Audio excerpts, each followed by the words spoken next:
Bon, bonjour à tous, bonjour à toutes. Sachez que c'est une vraie expérience pour moi d'être là, hein.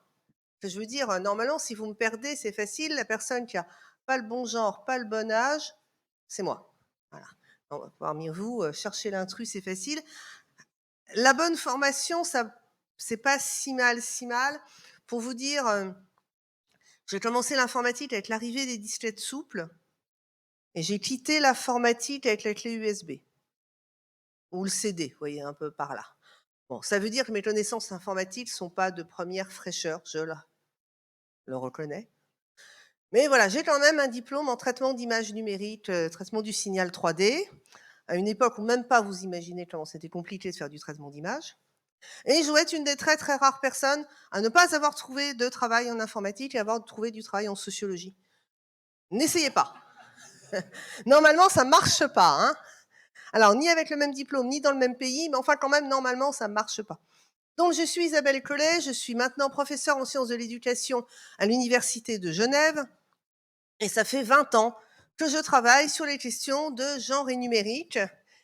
Et si je me suis mise à travailler là-dessus, ben, c'est quand même un petit peu parce que je fais partie des personnes qui n'ont pas réussi à trouver du travail en informatique. Et alors que, franchement, je m'y attendais pas. C'est-à-dire, j'ai appris à programmer à 14 ans sur un Apple IIe avec mon père. C'était le silex, les pierres à feu, tout ça, voilà.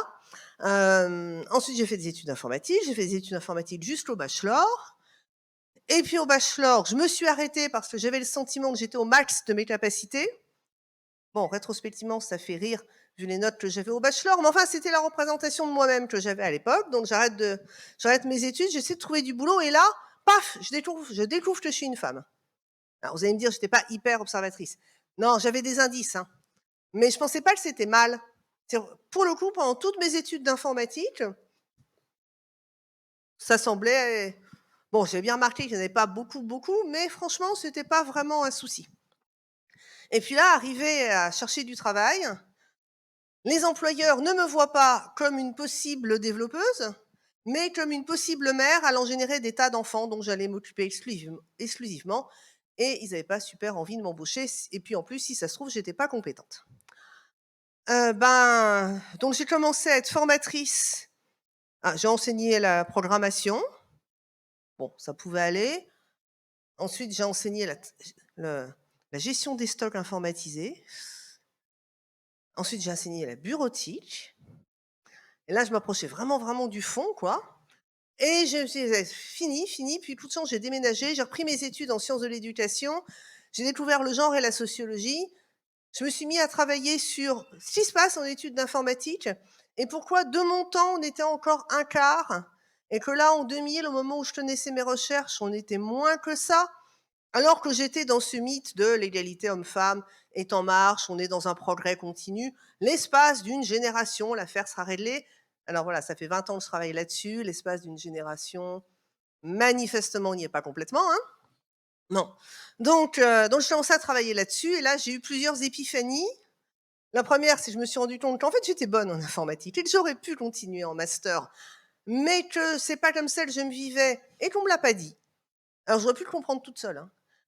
Mais j'avais accumulé un certain manque de confiance en moi, un certain sentiment que j'étais pas tout à fait à ma place.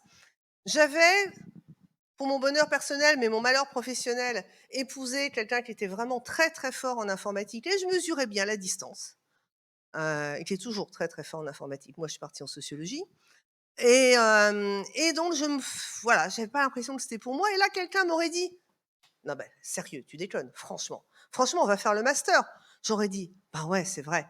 Mais personne ne me l'a dit. Personne m'a dit de pas le faire non plus, hein. Mais j'avais besoin d'un coup de pouce qui s'est pas produit. La deuxième chose que j'ai compris, c'est pourquoi mes études d'informatique s'étaient passées sans le moins de soucis. C'est que j'étais déjà en couple avec cette personne très très forte en informatique. Et c'est pas moi qu'on respectait. C'était lui. Et moi, j'étais sa copine. Et il se trouve que, ouais, j'étais aussi compétente. Enfin, j'étais également compétente en informatique. Et donc, voilà, c'est pour ça que j'avais pas de problème. Et ça a pas tout à fait le même goût. Forcément, je me disais je faisais partie de ces filles qui pouvaient dire: «Non, mais il y a pas de problème, il suffit d'avoir un peu d'humour», ouais, ouais, mais en fait, j'avais une protection dont j'avais pas conscience et dont mon compagnon n'avais pas du tout conscience non plus qu'il me l'accordait, il ne le faisait pas exprès, il n'était pas pour me protéger, mais de fait, ça m'a protégée. Bref, donc je comprends tout ça, je me passionne pour la sociologie, oui, je reste, je fais ma thèse là-dessus, gna gna gna, et paf, j'arrive à peu près 20 ans plus tard à parler dans une conférence de hackers. C'est quand même assez étonnant quand on voit que j'ai quand même jamais réussi à me stabiliser dans l'informatique, ça me fait bien plaisir.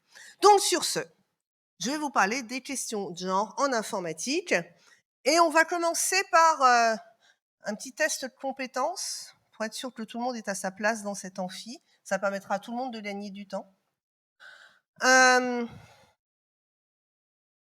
Regardez les personnes assises autour de vous.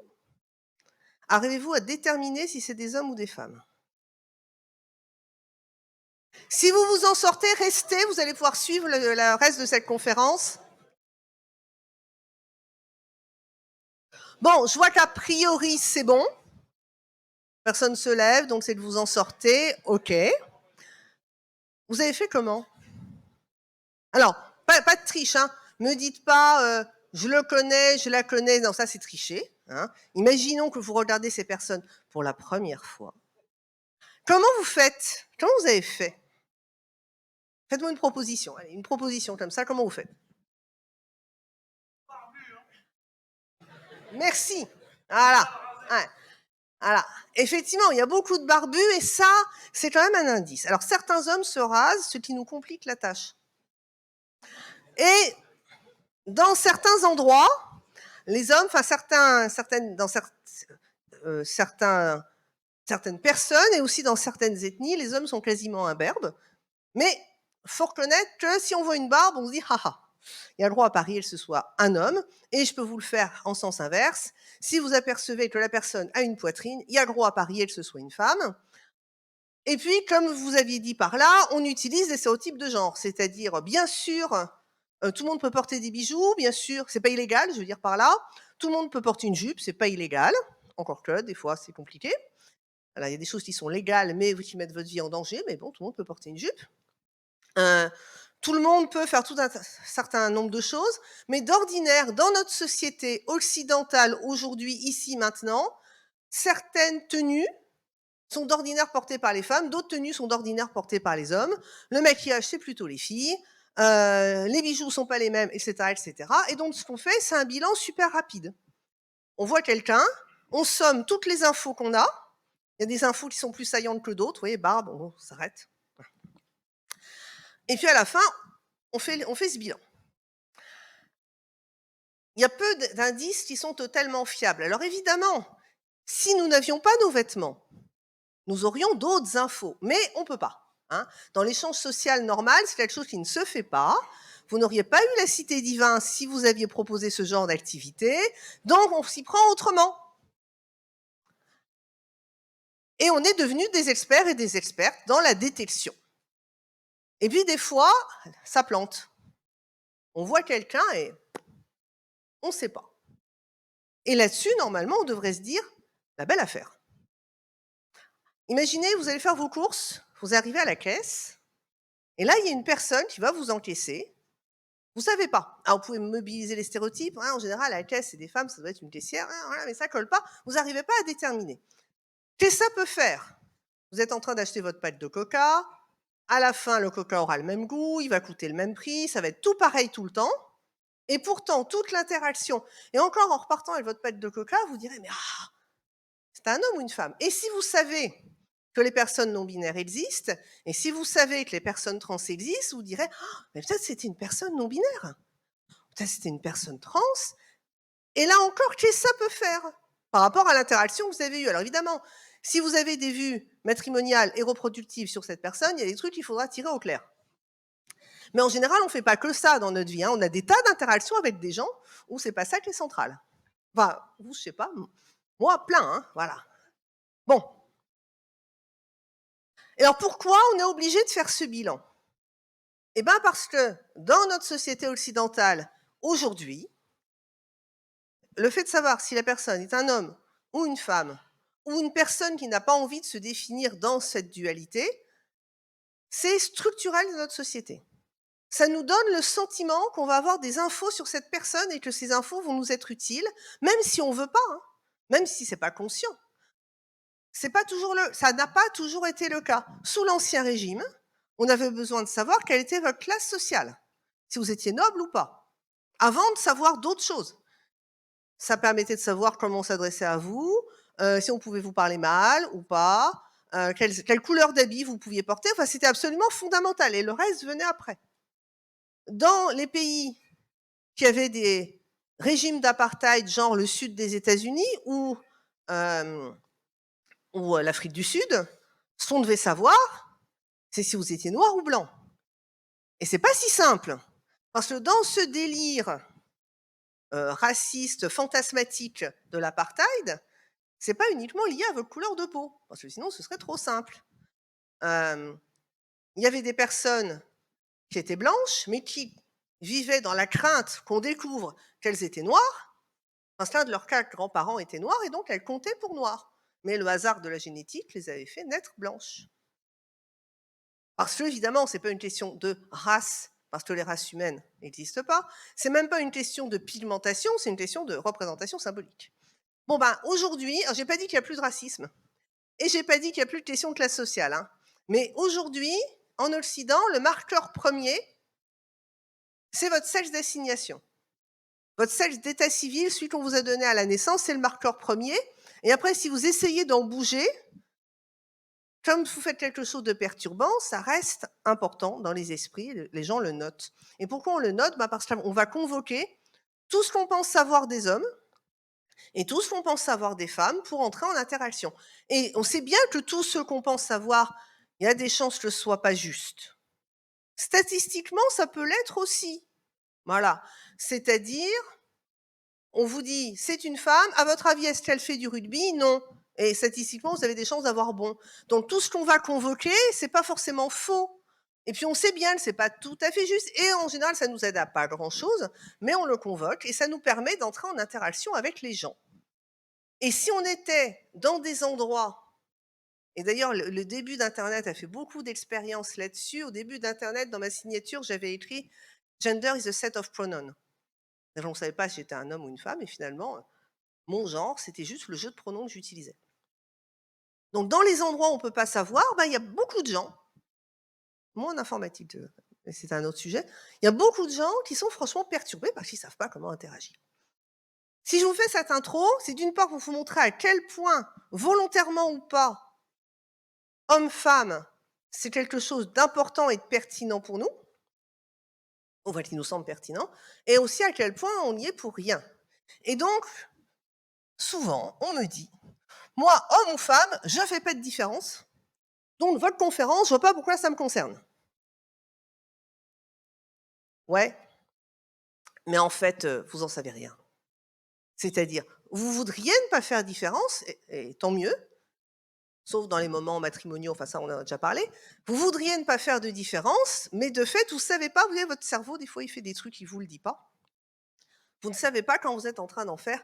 Et c'est un peu de ça qu'on va parler. Donc voilà, là, par contre, vous n'avez pas de problème pour savoir où sont les hommes, où sont les femmes. Encore que, très honnêtement, alors c'est le moment de le dire tout de suite si vous ne saviez pas. En un, les hommes ne naissent pas avec des feuilles de vigne, hein. Mais deux, les vraies femmes, en fait, c'est pas comme ça, hein. Ça, c'est l'image correcte qu'on peut représenter, qui va pas trop choquer les gens, mais pour de vrai, on n'est pas complètement comme ça.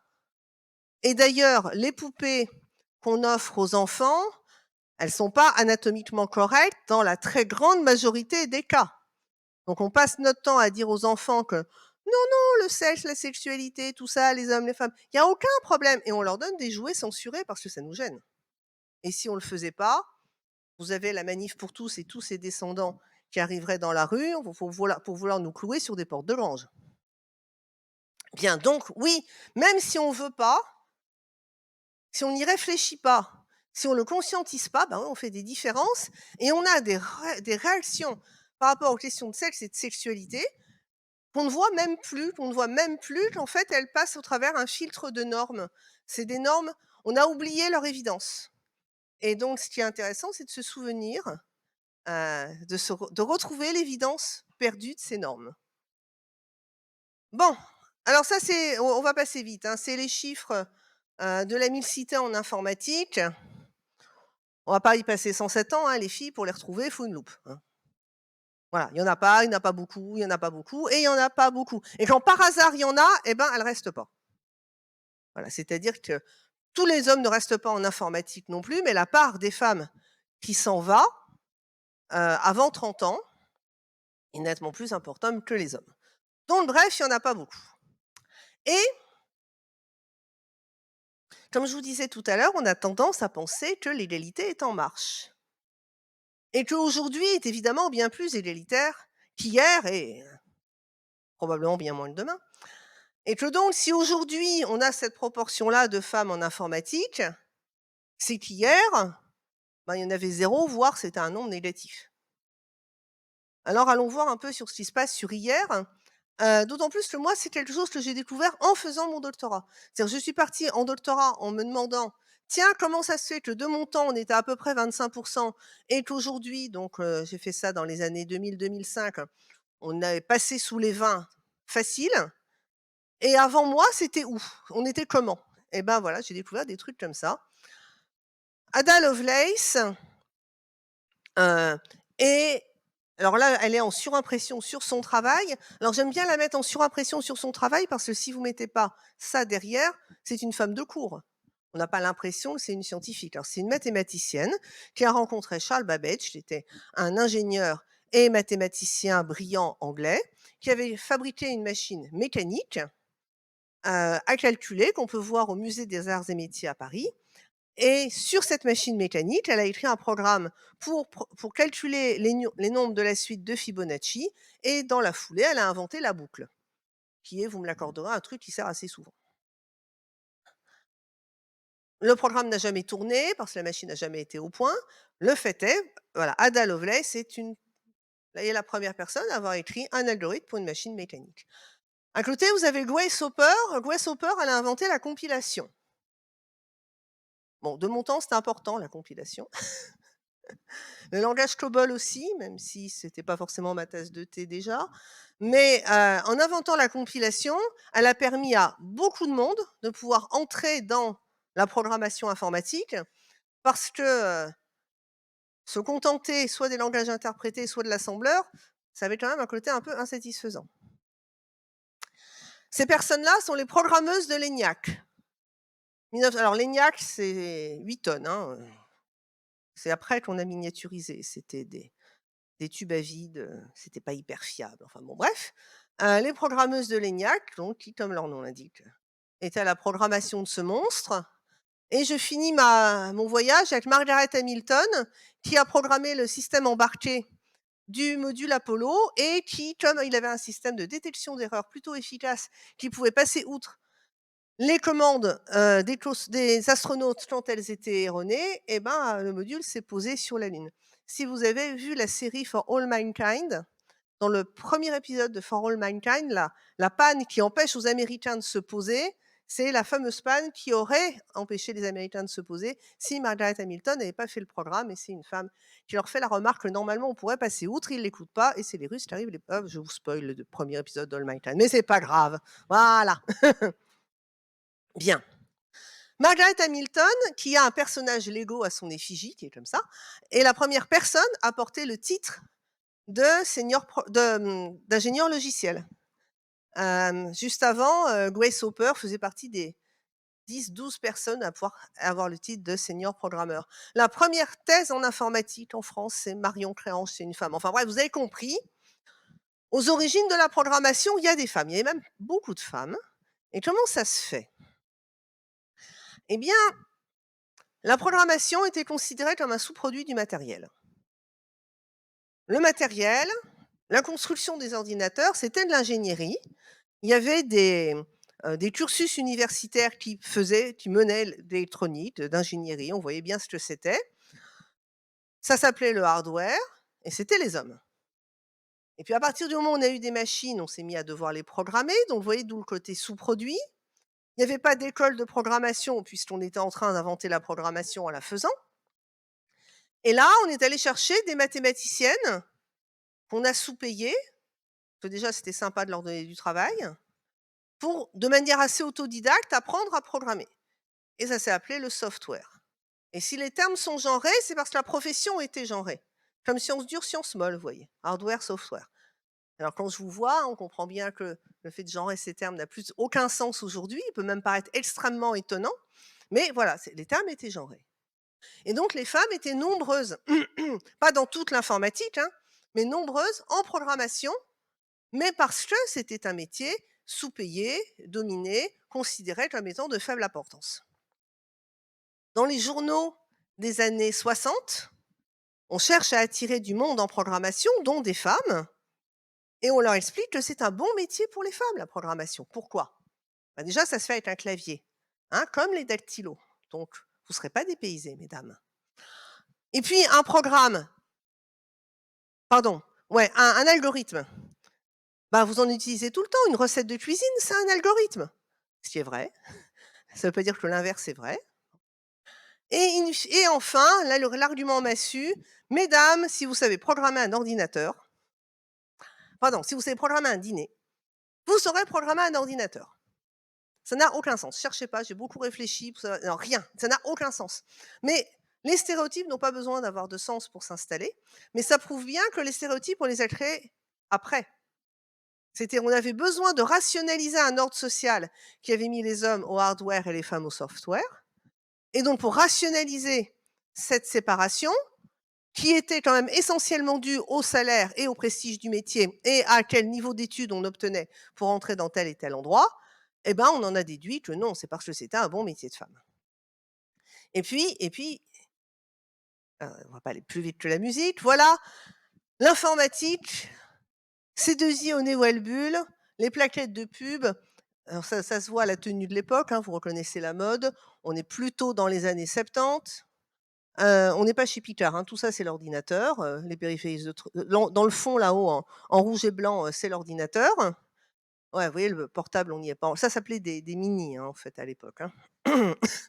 Voilà, les périphériques de stockage. Enfin, les gens qui sont là sont en train de travailler, c'est des informaticiens et des informaticiennes. Et contrairement à aujourd'hui, où on aurait dit: «Ouh là là, on a une femme, on va la mettre sur la photo». Non, ça c'est une photo normale. C'était des équipes mixtes et on a des informaticiens, des informaticiennes en train de travailler en production dans, en général, des administrations, des banques, des assurances, etc. Et sur ce arrivent les années 80. Les années 80, il se passe 2 choses simultanément.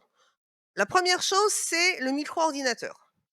Et le micro-ordinateur, il arrive avec tous les fantasmes de la pop culture, les fantasmes geeks, la science-fiction américaine.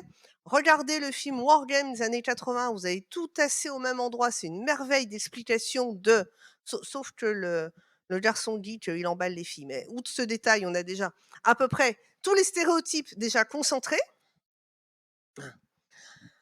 Hem Et puis après, il y a eu d'autres films qui ont décliné là-dessus et qui se sont éventuellement moqués de cette image du geek qui serait, pas sportif, pas séduisant et cetera. Enfin, vous connaissez le stéréotype. Moi, quand j'ai interviewé, des informaticiens pour ma thèse, quand j'allais interviewer des vrais geeks, des hackers, il y a toujours un moment où ils me disaient: «Oui, mais attention, hein, je fais du sport. Enfin, je marche, enfin, je fais du sport». Enfin, ils voulaient me dire: «Mais je suis quelqu'un de normal». Je dis: «Ouais, je sais, je viens du même milieu que toi, je te connais, je le sais». Mais ils avaient besoin de se justifier à cause du stéréotype. Bref.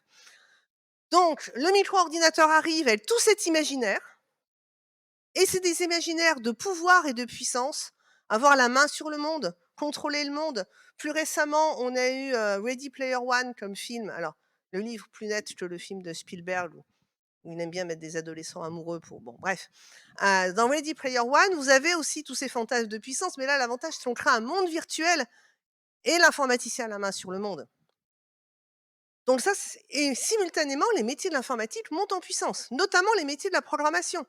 Grace Hopper, elle avait prophétisé que la programmation finirait par valoir plus que le matériel et Bill Gates et Steve Jobs peuvent le confirmer. Donc simultanément arrive la montée en puissance des métiers de l'informatique, c'est l'emploi assuré, c'est des bons métiers, c'est des belles carrières. On a des discours politiques et institutionnels qui disent la jeunesse du pays, comprendre les hommes, doivent être formés à l'informatique. Pourquoi les hommes? Parce qu'on a quand même encore fortement cette image du chef de famille qui est nécessairement un homme. Les deux phénomènes se croisent. C'est l'arrivée du micro-ordinateur qui arrive dans les foyers, plutôt entre les mains, pas de tous les garçons, mais de quelques garçons, parce que ça coûtait cher et ça faisait pas grand-chose, donc c'était compliqué à vendre comme cadeau de Noël. Et simultanément, avec tous ces fantasmes de pouvoir, et simultanément la montée en puissance des métiers, les deux se mettant ensemble, la part des femmes en programmation, enfin en informatique, s'effondre. Non pas parce qu'elles quittent, mais parce que les promos deviennent de plus en plus larges. Au début de mes études, on a, je sais pas, des promos de 20, 30, 40 étudiants. À la fin de mes études, la même, elle fait 120 étudiants. Et le delta, c'est plutôt des hommes.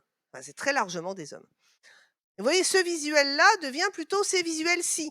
Alors, j'ai beau avoir vendu mon âme à la pomme, je note que la publicité d'Apple, pour l'Apple II, on a madame souriante et épanouie en faisant les vaisselles, parce que vous remarquerez que dans les pubs, quand les femmes font la vaisselle, c'est le meilleur moment de leur vie. C'est trop bien, on porte des courses et on est extatique, bon, pendant que monsieur fait le budget familial. Alors franchement, je sais pas si vous avez une vague idée de ce que alors ouais, c'est un des tout premiers tableurs, VisiCalc, c'était, certes exceptionnel pour l'époque, mais dire qu'on avait besoin de ça pour faire le budget familial, les calculatrices avaient été inventées. Vous voyez, il faut pas se foutre du monde quand même, hein. On vendait du fantasme, hein, c'est très clair. Puis à côté, vous avez IBM qui annonce le nouveau portable. Alors certes, portable à 2 mains, mais vous voyez d'où on vient. Il a une très, très belle cravate d'ailleurs, le garçon. Et surtout, ces visuels, ben, on voit plus que des hommes en train d'utiliser des ordinateurs. Et aux États-Unis, la courbe, elle donne ça. Vous voyez, en rouge, vous avez la part des femmes dans les études computer science, alors que dans les autres études, alors on n'a pas la parité partout, mais ça grimpe. La courbe d'informatique est la seule à avoir cette forme de cloche. Et ça, c'est mes propres études sur la France. Alors, ouais, dans les années 70, il n'y avait pas beaucoup de femmes ingénieures et pas beaucoup de femmes ingénieures en informatique. Dans les années 80, l'informatique est la deuxième filière la plus féminisée avec l'agroalimentaire. Aujourd'hui, c'est toujours l'agroalimentaire la plus féminisée. Et par contre, on a une espèce de retour à l'état initial.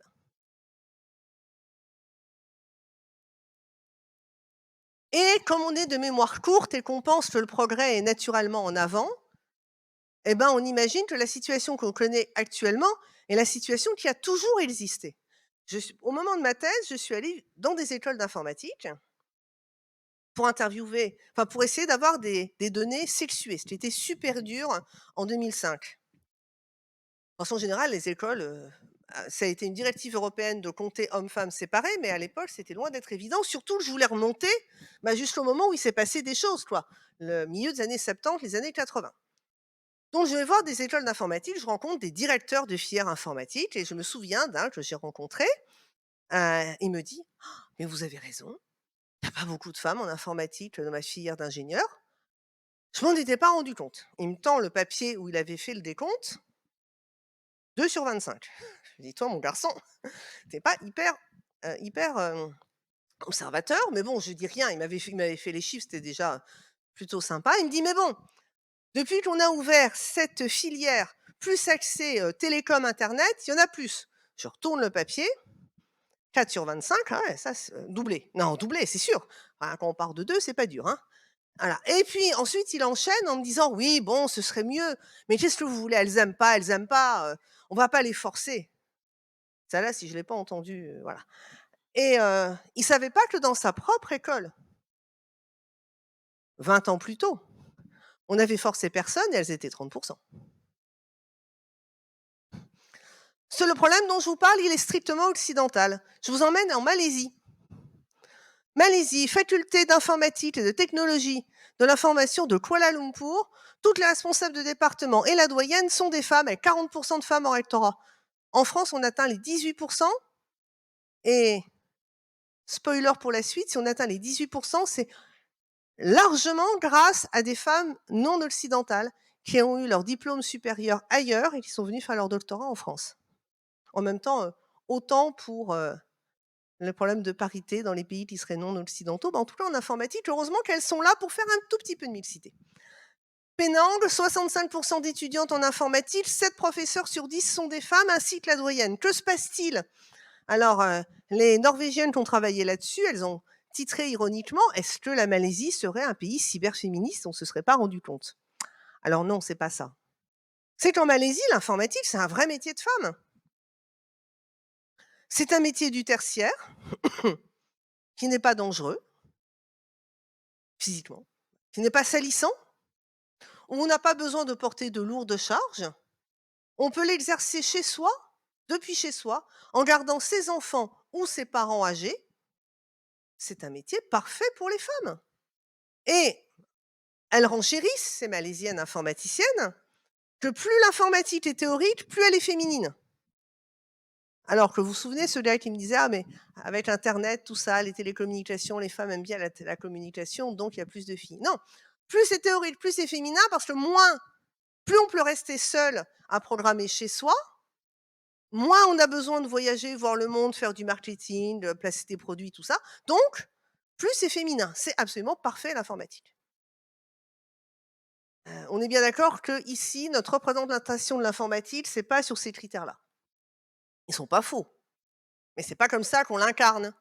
Nous, on va mettre en avant la technique, en général, la logique et les maths et le rapport à la machine, qui sont des éléments ultra genrés et ceux-là deviennent saillants, plus saillants que ceux-ci, qui sont pourtant tout aussi vrais.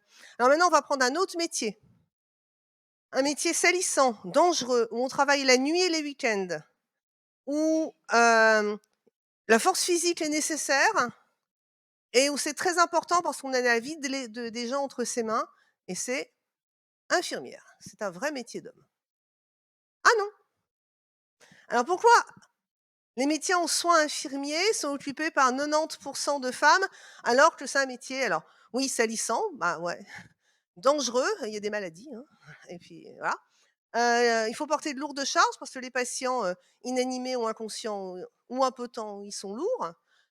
Les infirmières, on leur dit pas: «Oh, avec tes enfants, les gardes, la nuit et les week-ends, ça va être compliqué, comment tu fais?» Par contre, les femmes cadres, dont en informatique, mais les femmes cadres, on leur dit: «Oh, ah ouais, avec tes enfants, les réunions le soir, comment tu fais?»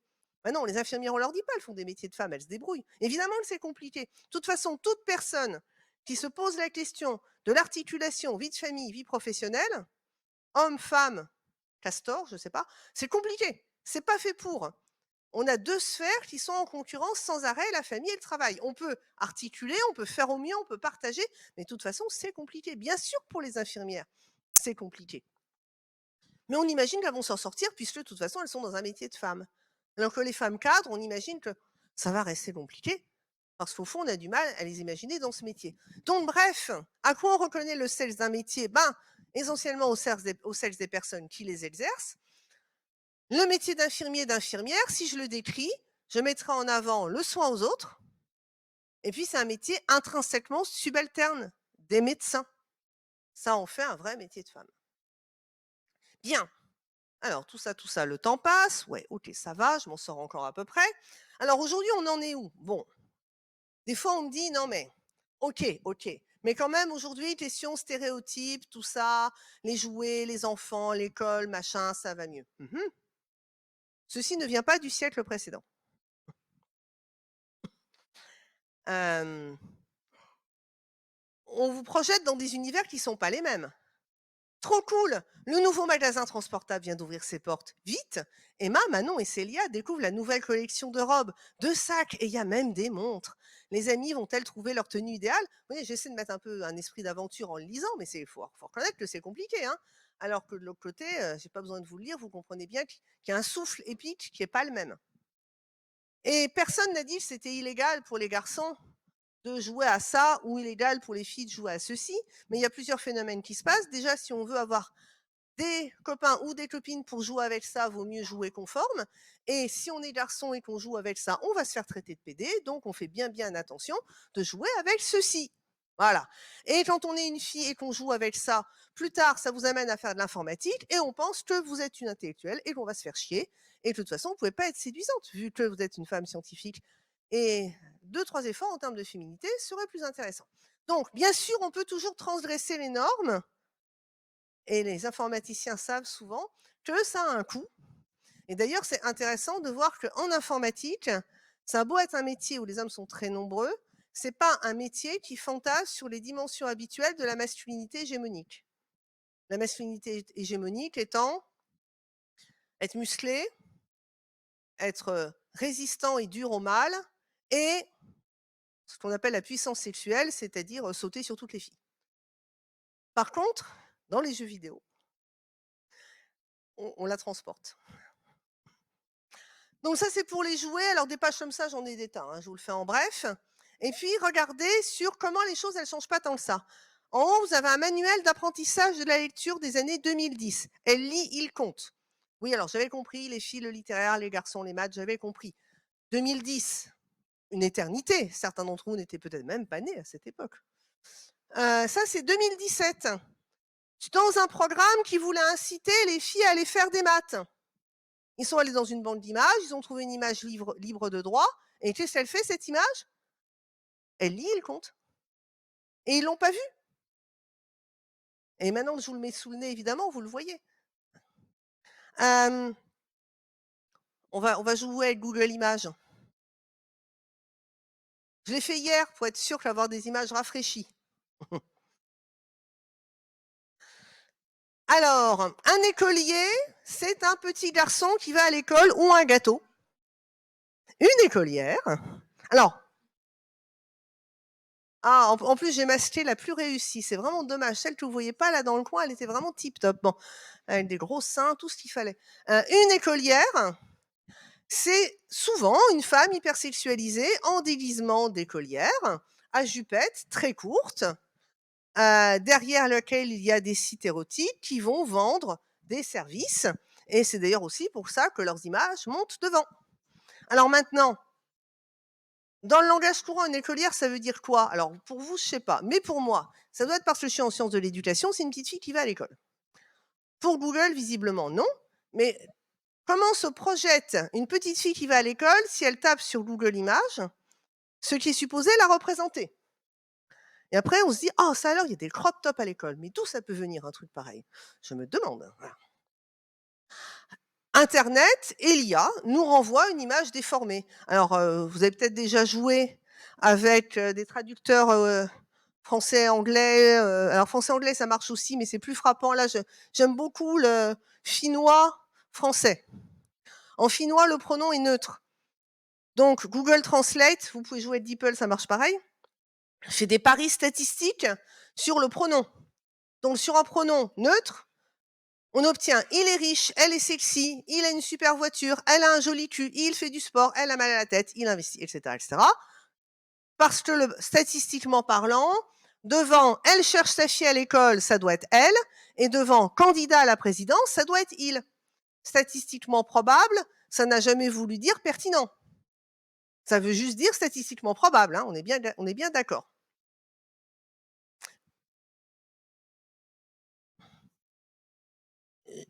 Il y a des chercheurs chercheuses qui ont créé une page pour une personne qui était spécialiste, qui était computer science researcher. 2 CV totalement identiques, de la même université. Mais l'un avait un nom féminin, l'autre avait un nom masculin. Et puis ils ont laissé Google indexer, mouliner, et puis ils sont venus voir. Eh ben John s'affiche plutôt dans la série de réponses que Marie, parce que Google trouve que John Computer Science est plus pertinent, en fait plus fréquent, que Marie Computer Science. Donc il vous met ça par ordre de, dit-il, pertinence. Ben oui, il estime qu'il y a plus de chances qu'on ait un vrai John en computer science qu'une vraie Mary en computer science, qui est une façon involontaire, automatisée, mais qui ne gêne pas des masses Google, d'invisibiliser les femmes en sciences qui sont déjà pas très très nombreuses. Alors on va jouer, on va voir si vous pouvez faire de bonnes IA. Paris est à la France, ce que Berne est à la Suisse. Non mais franchement. Biden est aux USA, ce que Macron est à la France, ok. L'homme est au programmeur, ce que la femme est à la ménagère. C'est les mêmes probabilités statistiques entre les deux. Alors maintenant, vous demandez à l'IA son avis sur un certain nombre de choses. Par exemple, vous demandez à l'IA son avis sur quelle orientation professionnelle pour les élèves. C'est ce qu'a fait le gouvernement autrichien récemment, où ils ont utilisé un moteur ChatGPT pour faire du conseil en orientation. Eh ben, ils n'ont pas été déçus. Enfin, je veux dire, n'importe qui a un tout petit peu connaissance en IA, mais genre rien, pouvaient se douter que le moteur allait conseiller aux maîtres d'aller faire de l'informatique et aux filles d'aller faire de la cuisine, et si c'est produit. Ça alors? Bon, alors, juste pour vous dire, GPT, le dernier là, il n'a pas beaucoup progressé, hein. Complète les phrases. L'homme est au salon et la femme est dans la cuisine. La femme est au salon et l'homme est dans le jardin. OK, il est toujours très, très au point sur les stéréotypes. Mais c'est normal, hein. Avec quoi il se nourrit? Il se nourrit avec nos données. Notre monde n'est pas que ça, mais il est aussi sexiste, raciste et homophobe. Il n'est pas que ça, mais il est aussi ça. Et statistiquement, ça sort plus souvent. Bon, là, je vous parle genre, mais on a demandé à l'IA de représenter un médecin noir qui soigne des enfants blancs. Manifestement, ça a raté, hein. Alors, on l'a un petit peu embêté, on a re-insisté. Alors, on a eu ça. Alors, il y a un progrès, l'enfant est blanc. Le médecin est noir. De là à dire qu'on a un tout petit peu ethnicisé le truc. Alors, on a re-insisté. Vous savez ce qu'elles font les IA quand on les embête? Elles hallucinent. Eh ben, une girafe médecin, c'est plus plausible qu'un médecin noir. Waouh! Bon. Voilà. Et donc, ça, c'est la mésaventure autrichienne. Alors, ces stéréotypes, on baigne dedans. Là, je vous les montre, on s'amuse. Je vous les décrypte pour certains, OK. Mais en général, on ne se rend pas compte. Hein, on baigne dedans. Et ça fait quoi? Ça fait quoi dans nos cerveaux? Ben, ça peut faire un truc comme ça. On montre cette image-là à des élèves de 13-14 ans. Et on va dire, nous allons faire un test. On va vous montrer une figure, vous allez la regarder un certain temps, et puis après, vous allez devoir la recopier de mémoire. Et puis, à un premier groupe, on dit, et ceci est un test de géométrie. Et à un deuxième groupe, on dit, et ceci est un jeu de dessin. Donc, c'est le même test. C'est ni de la géométrie ni du dessin, hein, c'est recopier une figure de mémoire. C'est plausiblement l'un ou l'autre. Et puis, on regarde ce que ça donne. Et ben, ça donne ça. Quand les filles pensent faire de la géométrie, elles réussissent moins bien que quand les filles pensent faire du dessin. Alors, l'échelle n'est pas à 0, c'est pas si affreux que ça, mais l'écart est statistiquement significatif. Quand les garçons pensent faire de la géométrie, ils réussissent mieux que quand les garçons pensent faire du dessin. C'est les filles qui sont les plus sensibles aux stéréotypes. Et quand les filles pensent faire de la géométrie, elles sont nettement moins bonnes que quand les garçons pensent faire de la géométrie. Et là, ça s'appelle la menace du stéréotype. On active un stéréotype géométrie, enfin la géométrie qui serait plus adaptée aux garçons qu'aux filles. Puis après, on va tester comment la menace prend. La menace du stéréotype, c'est un phénomène qui fait que le fait de savoir que votre groupe social est supposé échouer nuit à vos performances, quand bien même vous ne croyez pas dans le stéréotype. C'est-à-dire, ces élèves-là, on leur demande s'ils pensent, et si elles pensent que les filles sont moins bonnes en maths que les garçons, si les garçons ont la bosse des maths, si les filles ont un cerveau rose, enfin, vous voyez, ce genre de truc. Donc, on teste ça. Et que les filles le pensent ou le pensent pas. C'est-à-dire que les filles savent que c'est juste une construction sociale ou qu'elles ne le savent pas, eh ben, ça ne change rien. Et ça se voit dans leur cerveau quand ils et elles sont plus grands. Vous prenez les mêmes, ils sont étudiants, étudiantes en maths sup, vous les mettez dans une IRM. En maths sup, a priori, tout le monde est bon en maths, hein, on ne se raconte pas d'histoire. Vous les mettez dans une URM, vous leur faites faire des équations de tête qui sont pas triviales, mais qu'on peut faire de tête quand même. Puis vous piochez une équation au hasard et vous dites, sur l'équation suivante, on a des performances différentes entre les hommes et les femmes. Différentes. On n'a pas dit qui mieux, mais ça fait rien. On a activé la menace du stéréotype. Et alors que sur cette équation-là, il n'y avait aucune différence statistiquement significative entre les hommes et les femmes, vous avez activé la menace du stéréotype et ça se voit. Ça se voit dans le cerveau.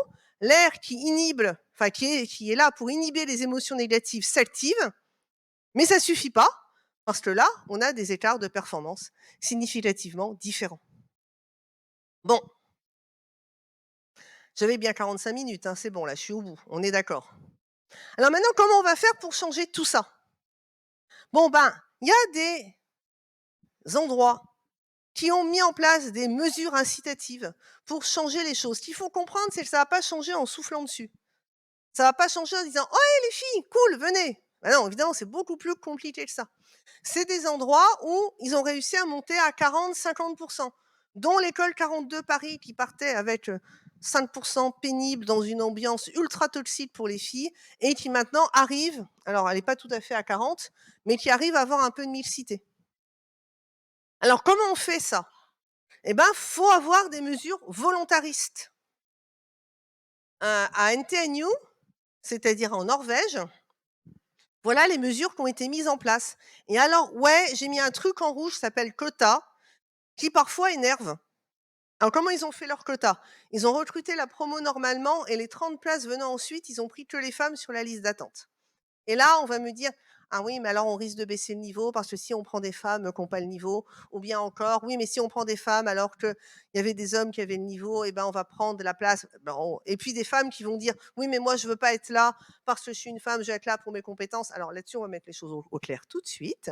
Moi, je préfère être là parce que je suis une femme, que pas là parce que je suis une femme. Parce que moi, je suis là et j'ouvre ma bouche. Alors que si je suis pas là, bah, ça va être plus dur. Sur la question des compétences, du temps où il y avait un bac S en France, hem, il y avait plus de mentions bien et très bien au bac S chez les filles que chez les garçons. Donc moi, je vais dans les écoles d'informatique et je dis: «Mais pourquoi les meilleurs élèves viennent pas chez vous?» «Heu, mettez un quota, vous montez le niveau». «Heu». Alors évidemment, c'est pas si mécanique que ça et votre note au bac n'est pas intégralement prédictive de votre compétence. Mais alors si votre note au bac n'est pas intégralement prédictive de votre compétence, c'est quoi cette histoire d'excellence que si on prend des moins bonnes notes, enfin, vous voyez, il faut être cohérent de bout en bout. Si on prend acte qu'il y a une longue censure sociale tout au long du chemin, qu'il n'y a pas de cerveau rose et de cerveau bleu, mais une longue censure sociale.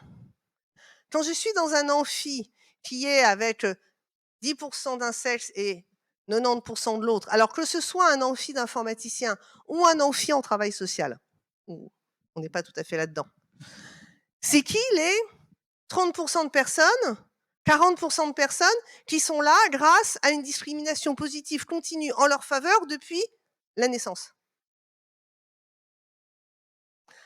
Qui ne serait pas là si le jeu avait été fair-play, aussi bien en travail social qu'en informatique?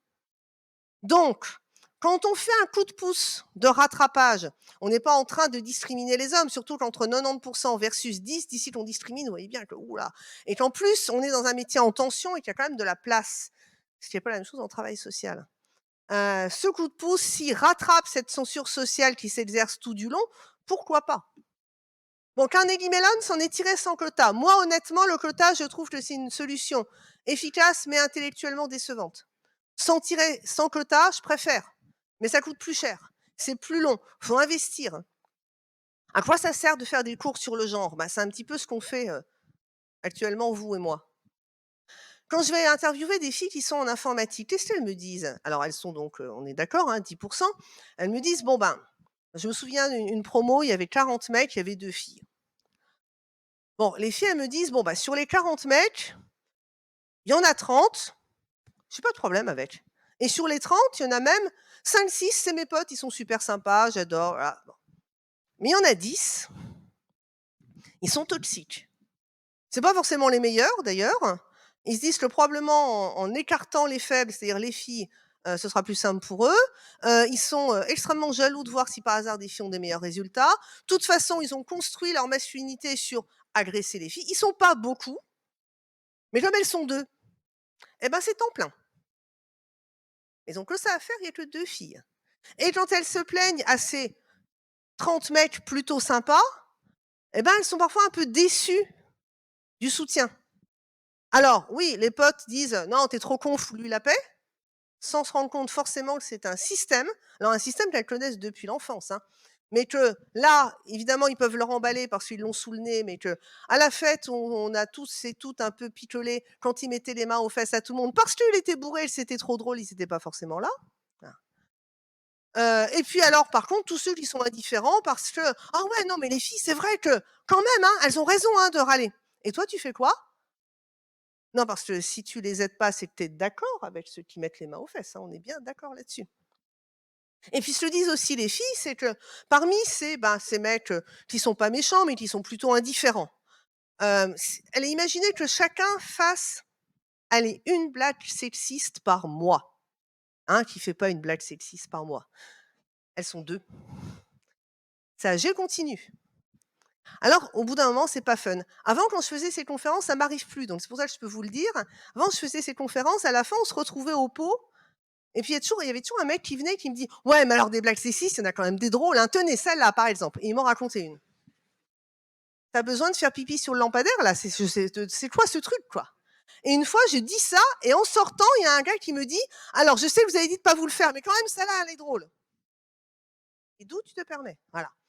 Donc, en fait, le truc, c'est que ces mecs sympas qui veulent pas de cette situation, qui sont les premiers navrés qu'il y ait si peu de filles, ont pas forcément conscience de ce que ça veut dire d'être ultra minoritaire dans un contexte où, par ailleurs, il y en a une poignée qui sont franchement toxiques. Donc, si on fait une seule chose, c'est pas un vrai graphique, j'ai un peu réinterprété. Mais quand on demande de façon large, est-ce qu'il y a des problèmes de sexisme dans le numérique, 80% des gens répondent non et 18% sont des femmes. Mais très honnêtement, moi-même, on m'aurait posé la question à la sortie de mon bachelor, j'aurais dit: «Non, ouais, c'est sûr, il y en a, ils sont un peu lourds, mais il suffit d'avoir de l'humour, faut savoir les prendre», sans me rendre compte que, un, j'étais protégée, et sans me rendre compte que, 2, on me demandait une double compétence: être suffisamment bonne en informatique et savoir les prendre. Voilà, donc si vous faites une seule chose, vous faites de ces espaces comme celui-ci, mais comme les écoles, comme les entreprises, des safe space, parce que comme on n'attire pas les mouches avec du vinaigre, si vous voulez pour de vrai qu'il y ait plus de filles, ça va pas suffire de dire lutter contre les stéréotypes, gna gna gna. Il faut que les femmes puissent arriver dans un endroit qui sont des safe space. Je vous remercie.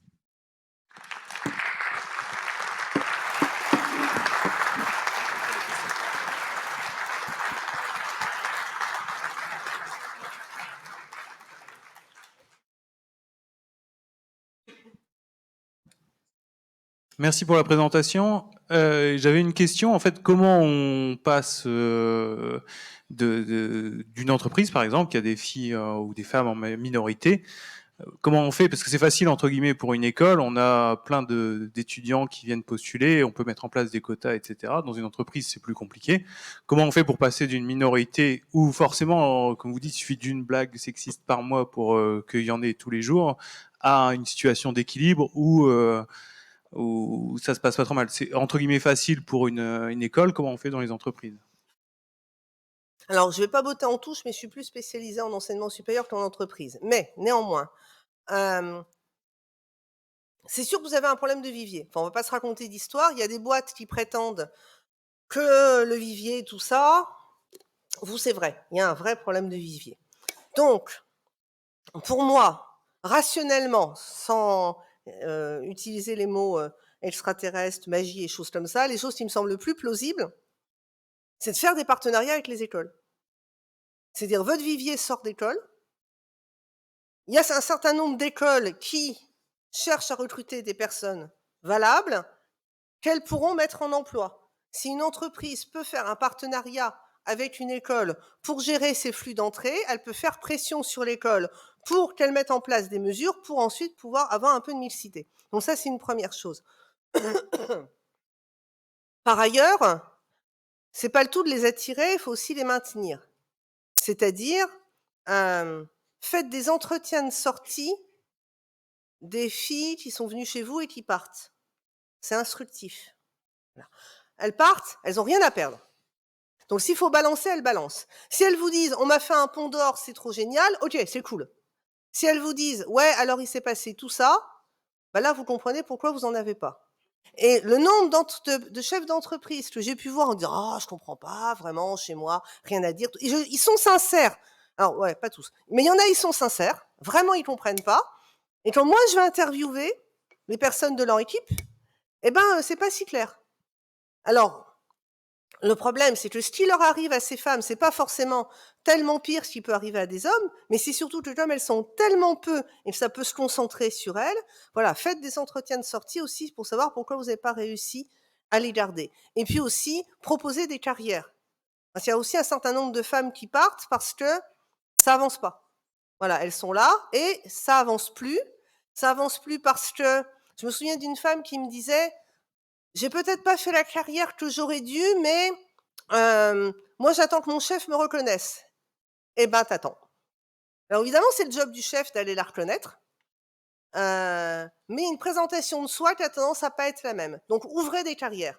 Mais sinon, pour amorcer le vivier, je pense que la seule solution, c'est faire des contrats de qualif, faire des contrats avec les écoles et arrêter de picorer aussi dans les mêmes gamelles. Ce que je veux dire par là, c'est qu'il y a une entreprise qui m'a dit: «Moi, je recrute que des arts et métiers». Eh ben, tu pourras pas avoir plus que 8 de femmes, qu'est-ce que tu veux que je te dise? Voilà. Si tu pioches toujours au même endroit, on va simplement se voler les femmes les uns aux autres, enfin, ça va pas le faire. Diversifier l'emploi. Ce qu'a fait Carnegie Mellon, par exemple, c'est de dire: «Nous, on aura le temps de former les gens en informatique, on va recruter sur d'autres critères. On a 5 ans pour les former à l'informatique». Alors vous, l'entreprise, vous pouvez pas faire ça, évidemment. Vous avez besoin que les gens soient déjà formés, mais vous pouvez éventuellement miser sur une partie, alors plus l'entreprise est grosse, plus c'est facile, hein, sur une partie de formation que vous amenez par ailleurs. Et puis, pas être dupe aussi d'une présentation de soi, comme je disais, qui n'est pas la même. Quand vous lisez des CV, ou quand l'IA lit les CV pour vous, elle peut se laisser tout à fait bercer davantage par des CV qui expliquent qu'on est en train de recruter Superman, et les femmes ont plus de mal à dire qu'elles sont Superwoman. Voilà, c'est le mieux que je puisse vous dire.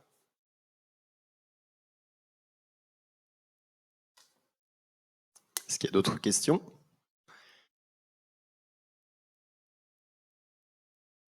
Bon, bah, c'est tout bon. Merci beaucoup.